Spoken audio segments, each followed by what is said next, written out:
YouTuber. Work. You bought the cans. You've learned all of the new skills, dehydrating and canning. But now you're thinking, what do I make with all this stuff?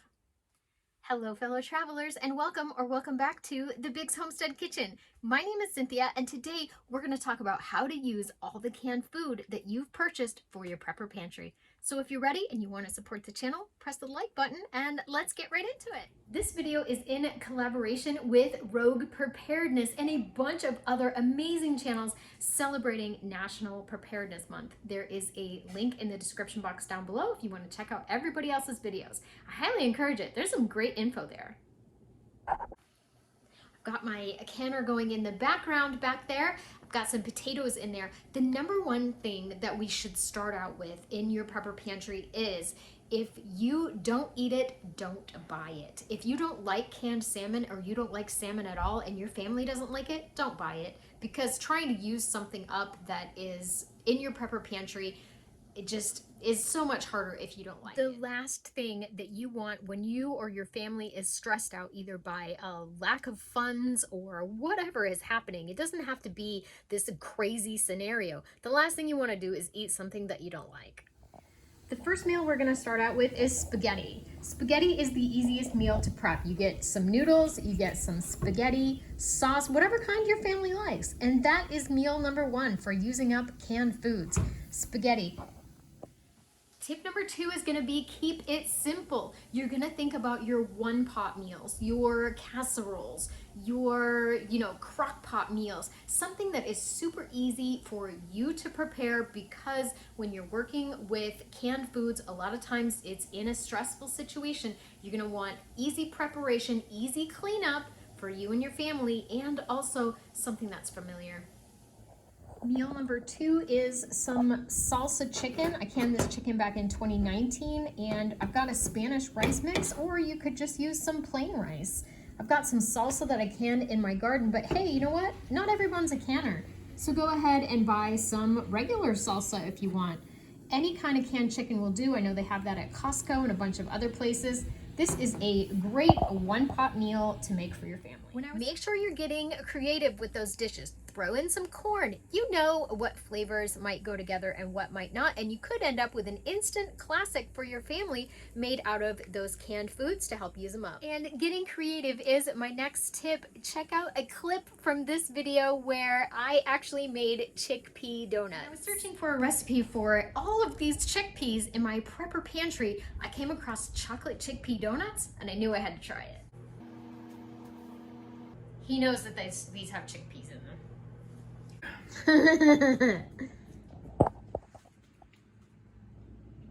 Super good. Is it super good? Aren't you surprised that they are basically just chickpeas and flour and reminding me of your chickpeas. A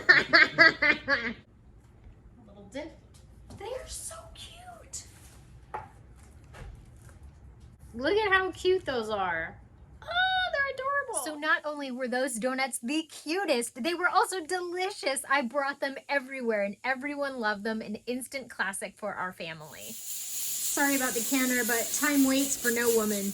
Another meal that we completely love is barbecue pork bowls. So canned pork, little barbecue sauce, mix that together, some seasoned collard greens, and some 4 cheese mashed potatoes, and we put this all in a bowl and eat it. Tip number 4 is to start feeding your family from food storage now. My kids were raised that way, and maybe your kids aren't. So now is the time to start feeding the family from the food storage. Don't underestimate the power of the canned potato.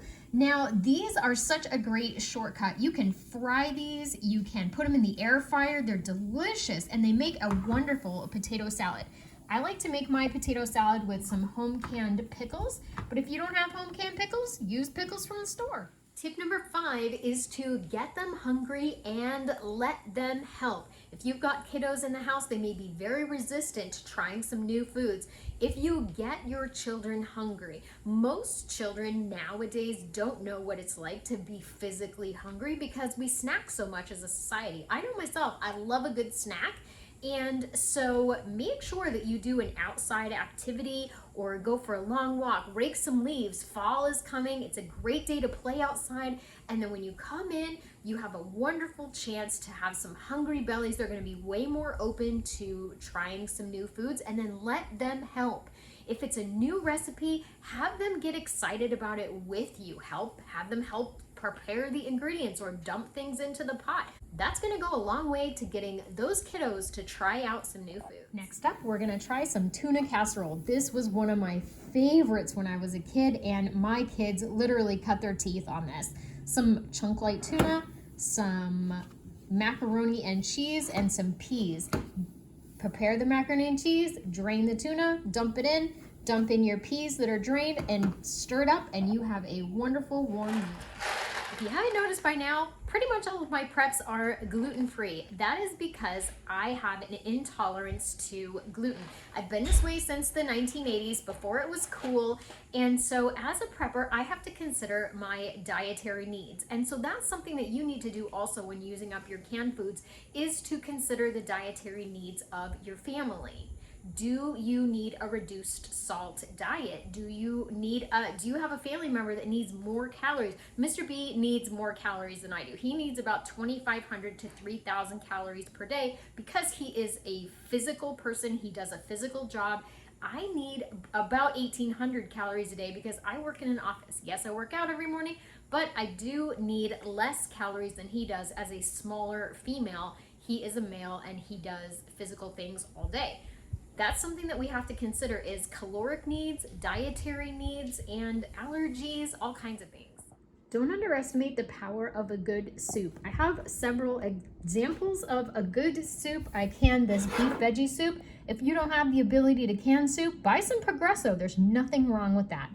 Throw that over some mashed potatoes to make a really hearty meal.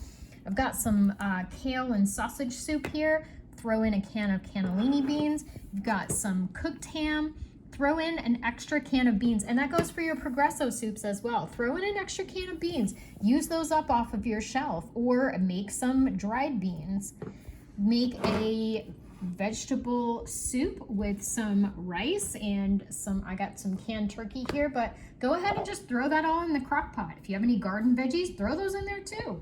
And then you can actually make cream of something soup with a little evaporated milk, some dried onion, salt and pepper, and then I've got some canned asparagus here. I also have some mushrooms. So research that, how to make an evaporated milk canned soup, cream of something soup. It's really yummy, and you'd be surprised how easy it is, really. So don't underestimate your soups. It's time to talk about family favorites. Holidays are coming up. Christmas, Thanksgiving, New Year's. So I want you to be thinking about how we can make those family favorite dishes more shelf stable using canned foods. This would be more of like a Christmas or Easter dinner. My husband loves ham, and he likes it with brown sugar and pineapple. There's nothing wrong with slicing this ham up, frying it, and then putting it in his favorite glaze. He loves brown sugar yams. He adores these seasoned Italian green beans. I could also make a green bean casserole with some mushroom soup and some just regular green beans, and throw in some mashed potatoes. This would be a meal that he would really enjoy and love. And that's a great example of family favorites made shelf stable.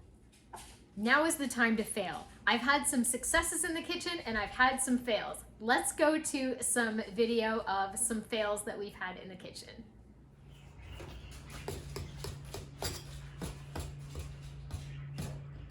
Try cut it.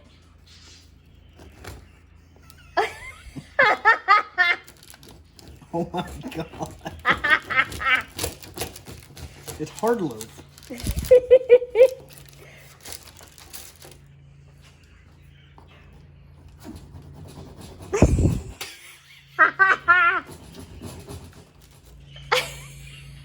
you chip a tooth? Damn near.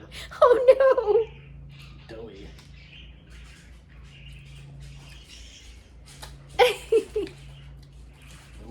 Nope. Look at that. Murder bread. Oh my goodness. It's not delicious. It hasn't been all failures. We've had our share of successes too, and we have lots of videos where we share our adventures in the kitchen. Let's talk about chili, with or without meat. If you have canned meat, this is a great way to hide the fact that there's canned meat. Some people don't care for the texture of canned meat. Chili is a great way to put it in there. You can make it just with beans. However your family likes chili, perfect. Throw it over some rice or some pasta and make some chili mac. Put corn in it and make chili con carne. You can buy chili from a store or you can make it and can it yourself. Either way, chili is a great option for a meal to use up canned goods. Today is the best day to research and write it down. We don't know if we're gonna have access to the internet forever, and if you make a change in a recipe, make sure you jot down what you changed. I like resources like Taste of Home magazine or a church cookbook that has a proven recipe that people actually will eat, and make sure you don't have a lot of fancy ingredients in there that are hard to source. You want something that is a down-home recipe. The next shelf-stable meal I'm gonna share is what we call Cowboy Casserole. It's so easy. It's just a can of baked beans, some barbecue sauce, some dehydrated onion, and you can put any meat you want in here. I've got some hamburger or some pork. I've made it with both. I did a video recently with a bunch of other YouTubers on SHTF meals using shelf-stable ingredients. I'll put some footage of that here. We call this Cowboy Casserole because back in the 2000s when I would make this for my kids, there was a cowboy on the baked beans that were my son's favorite. He was a homeschooled kid who did an entire unit on cowboys. He was obsessed with them. This is still one of his favorite dishes today. We're gonna got baked beans. We've got a thing of hamburger in there. We're gonna make some gluten-free cornbread flapjack.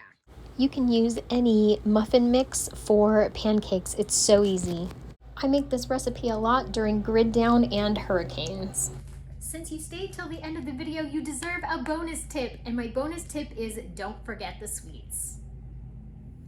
And now we've reached my favorite part, is the sweets. And anyone who knows me knows that I love sweets. So don't forget to be stocking things to do dump cakes or pumpkin pies. This Dream Whip is an amazing shelf-stable way to have a little whip topping your brownies. And if you've got fruit, make sure you get some Jell-O and have some Jell-O with fruit and a little Dream Whip. I can't imagine the mental health boost that would be. Don't forget your sweetened condensed milk, because then you can make fudge. And I don't know about you, but the most dangerous thing about me knowing how to make fudge is knowing how to make fudge. And then your beans, the liquid inside of garbanzo beans makes an amazing whipped cream. It also makes an egg replacer. And don't forget about your black bean brownies as well. So there is my last tip for you. Thank you so much for watching, and if you've come over from one of the other channels, I really appreciate you taking the time to check out my video. If you're new here, consider subscribing, and if you'd like to support the channel, leave a comment and a like. This platform really goes on likes and comments, so just go ahead and leave a comment. Thank you so much again, and thank you to Morgan for hosting. Of course, there's a playlist down below in the description box for all the other amazing channels. I'm such a huge fan of everybody that is participating. Thank you again, and remember, no matter where you roam, you can always find your way back home to the Biggs Homestead Kitchen. Bye-bye, everybody. Bye.